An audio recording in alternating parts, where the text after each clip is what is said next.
Hello, good morning po sa atin lahat mga guys. For today's video po ay mag-adobo ako ng atay balong-balunan. Ito na po. Pinag-isang luto ko na lang po yung ulam namin ng mga aso.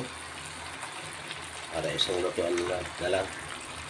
Ito po, lalagyan ko ng konting sopa.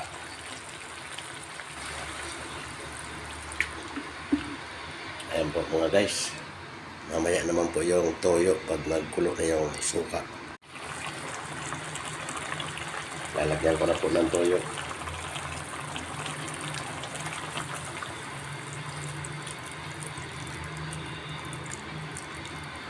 Ayun.